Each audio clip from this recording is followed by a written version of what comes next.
여러분들은 충성의 대가가 배신이고 죽음이라면 충성을 하시겠습니까? 2009년도에 아이리스라고 하는 드라마가 방영된 적이 있었습니다. 이병헌, 김태희, 정준호 등의 배우가 출연을 했죠. 미국의 시즌 드라마처럼 영화 같은 스케일로 이 드라마는 제작이 되었습니다. 그리고 우리나라 드라마로서는 흔치 않은 소재인 첩보 액션인 그러한 내용이었는데요. 그 내용도 성공적이었지만 백지영의 잊지 말아요라는 OST도 꽤 흥행했던 것으로 기억을 합니다. 이 드라마 안에서 주인공 이병헌은 친구 정준호와 함께 특전사 중에 특전사라는 707 특임대 출신입니다. 이들은 함께 NSS라는 국가안전국 요원이 됩니다. 그런데 어느 날 국가안전국 부국장이 주인공에게 단독 임무를 줍니다. 그 임무는 헝가리에 머물고 있는 북한 최고위급 인사를 암살하라는 명령이었습니다. 주인공은 임무를 수행하고 탈출하는 중에 북측 요원의 총에 맞습니다. 그의 부상은 점점 심해지고 그래서 부국장에게 구조를 요청합니다. 그렇지만 부국장은 이것을 거절합니다. 오히려 주인공의 특임대 동기였던 친구에게 주인공을 제거하라는 그런 명령을 내립니다. 부국장은 전쟁을 조장해서 군사 무기를 팔았던 한 군산 복합체의 아이리스라고 하는 조직의 첩자였던 것입니다. 그렇게 주인공은 이용만 당하고 버려지게 됩니다.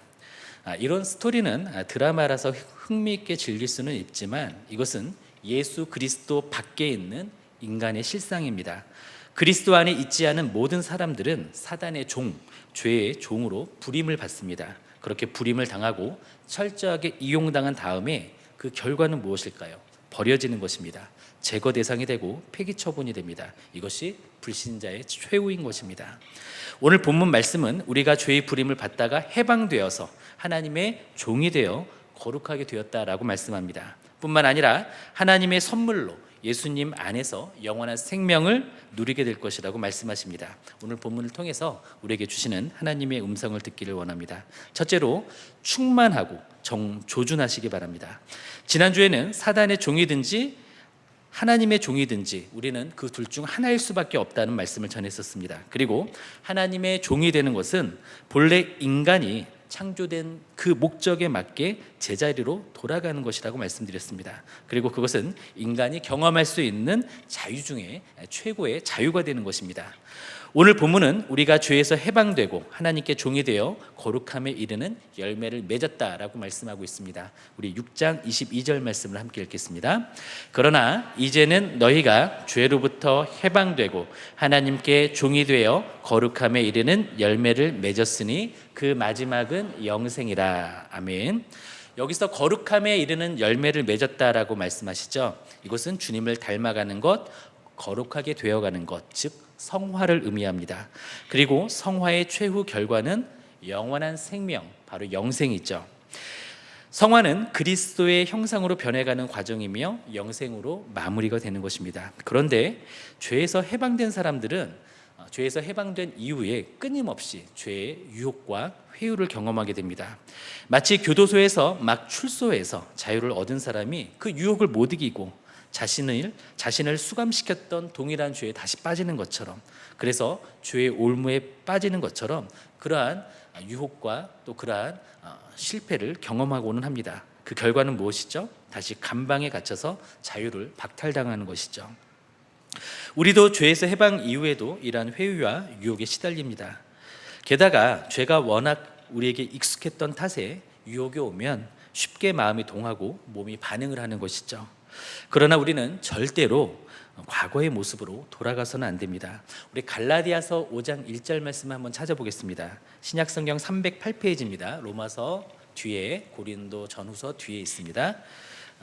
신약성경 308페이지 갈라디아서 5장 1절 말씀을 우리 함께 찾아서 읽겠습니다.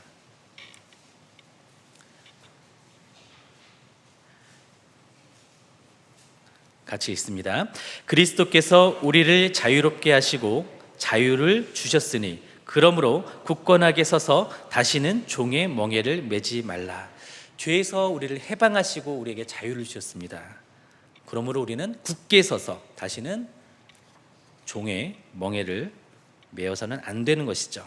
기억하기를 원합니다. 죄의 대가는 죽음뿐입니다. 죄의 결과는 참혹합니다. 죄의 삭은 최악의 결과를 낳습니다. 죄의 삭은 우리를 고갈시킵니다. 죄는 착취하고 빼앗죠. 빼앗고 또 빼앗습니다. 우리는 죄를 지을 때마다 잃고 또 잃습니다. 죄는 그저 유혹하고 속이고 거짓말하고 쓰러뜨리고 망하게 합니다. 그런 다음에 죄는 도망가고 우리는 병들고 죄책감에 쌓인 채 멸망하게 되는 것이죠. 그러니 우리는 정신을 차리고 굳건하게 서야 합니다. 다시는 종의 멍에를 매지 말아야 합니다. 그러기 위해서 우리가 해야 할 일이 있는데 그것은 무엇일까요? 두 가지만 함께 살펴보기를 원합니다. 하나는 충만히 채우는 것이고 다른 하나는 정조준하는 것입니다. 오래전에 제가 6.25 참전 용사였던 한 노 목사님께 문병을 간 적이 있었습니다. 그분은 국군 수도병원에 입원 중이셨는데 전 그곳 병원에서 한 인상적인 포스터를 보았습니다. 알코올 중독에 대한 포스터였습니다. 6.25나 월남전에 참전했던 많은 상해 군인들이 전쟁 트라우마로 알코올 중독에 빠지는 경우가 많았나 봅니다. 그 포스터는 알코올 중독의 심각성을 알리는 포스터였는데요. 알코올 중독자는 빈 술병만 보아도 뇌가 반응을 한다는 것입니다. 그래서 그 포스터에는 뇌에 MRI 뇌사진이 있었는데 술병을 보기 전에 그 사진과 술병을 본 이후에 그런 사진이 같이 있었습니다. 그런데 그 알코올 중독에 걸린 사람의 그 뇌사진은 그랬습니다. 술병을 보니까 뇌의 특정 부분이 반응을 하더라는 것입니다. 중독은 참 무섭습니다. 죄의 중독에 빠졌던 우리도 죄에서 해방된 후에도 이러한 어려움을 겪을 수 있습니다. 우리는 어떻게 이러한 유혹을 뿌리칠 수 있을까요? 한 알코올 중독자의 고백입니다. 그는 치료센터에서 치료를 받고 금주에 성공을 했습니다.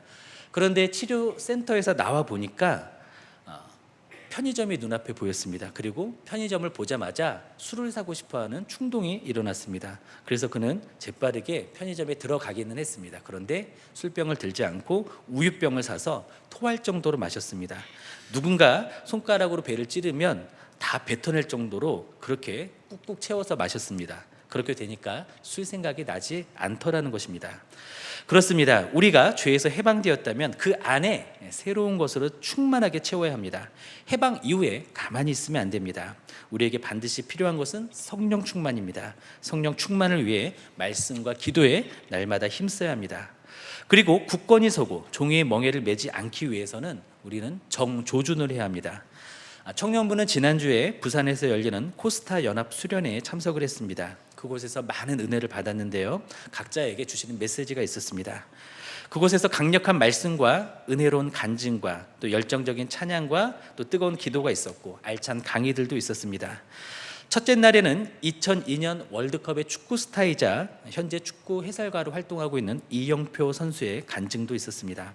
간증을 통해서 하나님의 은혜가 증거되었고 말씀대로 살고 아름답게 쓰임받는 건강한 그리스도인의 모습을 볼 수가 있었습니다.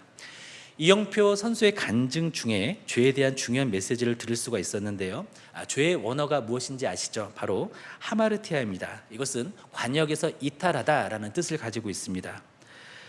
즉 하나님의 말씀 또 하나님의 뜻에서 이탈한 모든 것이 죄라는 것이죠. 이영표 선수는 여기서 한 걸음 더 나아가서 중요한 것을 이야기해 주었습니다. 하나님의 말씀에 정조준하지 않는 것이 바로 죄이다라고 그렇게 전해 주었습니다. 이영표 선수를 양육한 목사님이 참 훌륭하신 것 같습니다. 그렇습니다. 우리는 실력이 없어서 관역에서 이탈할 수도 있습니다. 그래도 그것은 죄는 죄이죠. 그런데 실력이 있어도 관역에 정조준을 하지 않아서 빗나갔다면 그것은 심각한 죄가 됩니다. 그것은 불순종이며 교만의 죄입니다. 우리 제자들 교회 성도님들은 말씀 훈련을 많이 받았습니다. 하나님의 뜻이 무엇인지도 잘 아십니다. 주님이 원하시는 관역이 무엇인지도 알죠. 그런데 만일 우리가 관역에 정조준하지 않고 터치받기 싫어하는 마음과 삐딱함으로 자기 애와 자기 바램, 자기 욕망에 흘끗거리고 있다면, 그래서 관역에서 이탈한다면 이것은 하나님께 심각하게 책망받을 그러한 죄가 되는 것입니다. 죄에서 해방된 우리들은 성령 충만에 힘쓰고 있습니까? 또 하나님의 관역에 정조준을 하고 있습니까? 이것을 이 아침에 함께 돌아보기를 원합니다. 그리고 두 번째로 그리스도 안에 거하라라고 말씀합니다. 오늘 본문은 우리가 죄에서 돌아설 수밖에 없는 이유를 말씀해 주십니다. 우리 6장 23절 말씀을 함께 큰 소리로 읽겠습니다. 죄의 삭은 사망이요 하나님의 은사는 그리스도 예수 우리 주 안에 있는 영생이니라. 아멘. 여기 23절에 보면 빠진 단어가 있습니다. 왜냐하면이라는 단어가 빠졌습니다. 원문이나 영어 성경에는 들어가 있는데 한글 성경에는 이것이 빠져 있어서 조금 아쉽습니다. 22절, 23절 말씀에 이 왜냐하면을 넣고 말씀의 골자만 강조해서 제가 다시 한번 읽어보겠습니다. 영생은 죄로부터 해방되어 하나님께 종이 되고 성화의 열매를 맺은 결과입니다. 왜냐하면 영생은 선물이기 때문입니다. 그렇습니다. 죄에서 해방된 것은 하나님의 선물입니다. 하나님의 종이 된 것도 하나님의 선물입니다. 거룩의 열매를 맺는 것도 하나님의 선물입니다. 그리고 영원한 생명도 하나님의 선물입니다. 우리는 자유, 회복, 거룩, 생명이라는 너무나 값진 선물을 받았습니다. 이 모든 선물들은 너무나 귀한 것이죠. 이 선물을 받았기 때문에 우리는 거룩을 유지해야 합니다. 이 모든 선물들은 있으면 좋고 없으면 그만인 옵션이 아닙니다. 이 선물들은 우리의 전 인격, 전 인생, 그리고 인생 이후의 영원함에 관한 것입니다. 이 선물을 받은 우리는 이것들을 누려야 합니다. 더 나아가서 우리는 그리스도 안에 있음으로 이 선물을 받았습니다. 성도의 생명은 어디에서 나옵니까? 그리스도 안에서 나오죠. 성도의 기쁨 어디에서 나옵니까? 그리스도 안에서 나오죠. 성도의 성공은 그리스도 안에서만 얻을 수 있습니다. 우리는 그리스도 안에 있으므로 또한 죄의 유혹을 피할 수 있습니다. 우리는 그리스도 안에 있으므로 또한 죄에서 자유를 누릴 수 있게 되는 것이죠. 로마서 말씀은 그리스도 안에라는 표현을 자주 하고 있습니다. 우리 한번 훑어볼까요? 로마서 3장 24절 말씀 함께 찾아보겠습니다. 3장 24절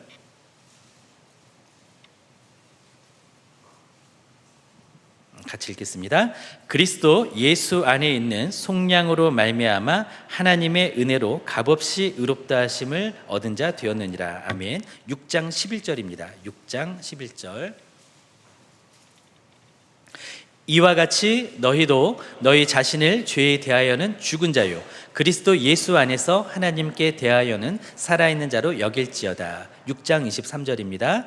죄의 삭은 사망이요 하나님의 은사는 그리스도 예수 우리 주 안에 있는 영생이니라. 8장 1절입니다. 8장 1절. 그러므로 이제 그리스도 예수 안에 있는 자에게는 결코 정죄함이 없나니. 8장 39절입니다. 높음이나 깊음이나 다른 어떤 피조물이라도 우리를 우리 주 그리스도 예수 안에 있는 하나님의 사랑에서 끊을 수 없느니라. 아멘. 12장 5절입니다.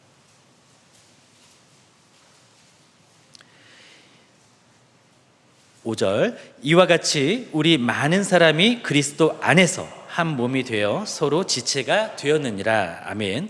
그렇습니다. 우리는 그리스도 안에서 의로운 사람입니다. 우리는 그리스도 안에서 죄사함을 받았습니다. 우리는 그리스도 안에서 사랑을 받았습니다. 우리는 그리스도 안에 들어가 영생을 선물로 받습니다. 우리 모두는 항상 그리스도 안에 있다라는 사실을 기억하고 그 안에 거하기에 힘써야 할 것입니다. 말씀을 맺겠습니다. 죄라는 주인은 잔인하고 비열합니다. 죄의 종된 사람을 실컷 이용하고 결국 영원한 죽음에 이르게 합니다. 반면에 예수의 길은 영생으로 통합니다. 우리가 죄의 속박에서 해방되었다면 이용만 하고 버리는 죄라는 옛 주인에게로 돌아갈 이유가 하등 없죠. 우리가 해방되어 하나님의 사람이 되었다면 우리는 가만히 있어서는 안 됩니다. 그 빈자리에 하나님으로 충만해야 합니다. 성령 충만해야 합니다. 그러기 위해 기도와 말씀에 정진해야 합니다. 우리는 침대에서 일어나자마자 성령 충만을 구해야 합니다. 또 기도를 해야 합니다. 왜냐하면 선한 주인이신 하나님의 음성을 듣고 주님의 뜻으로 우리의 심령을 채워야 하기 때문입니다. 우리는 퇴근 후에라도 피곤함을 무릅쓰고 예배당에 나와 기도도 해야 합니다. 왜냐하면 주인이신 하나님과 깊이 교제해야 하고 충만해야 죄를 짓지 않기 때문입니다. 우리는 시간을 내서 말씀 양육을 받아야 합니다. 그리고 휴식 시간에 우리는 TV를 꺼야 합니다. 스마트폰을 손에서 놓아야 합니다. 그리고 성경을 짚고 읽어야 합니다. 왜냐하면 하나님의 관역을 정확하게 알고 정조준을 하기 위해서입니다. 또한 우리는 지체들에게 먼저 사과를 하고 배우자에게 미안하다고 말해야 합니다. 왜냐하면 우리 모두는 그리스도 안에 있고 하나님의 사랑받는 자녀들이기 때문입니다. 우리에게는 거룩해야 할 이유가 있습니다. 왜냐하면 하나님께서 우리에게 죄에서 해방을 선물해 주셨기 때문입니다. 왜냐하면 하나님께서 우리에게 영생을 선물로 주셨기 때문이죠. 바라기에 우리 모두는 우리의 전 생애가 거룩한 삶이 되기를 축원합니다. 왜냐하면 그리스도와 성령과 영생을 하나님께서 우리에게 선물로 주셨기 때문입니다. 성령 충만한 자유인으로서 날마다 말씀에 정조준하는 삶을 살기를 원합니다. 그리고 언제나 그리스도 예수 안에 거하는 우리 모두가 되시기를 자유와 생명이신 예수님의 이름으로 축원드립니다.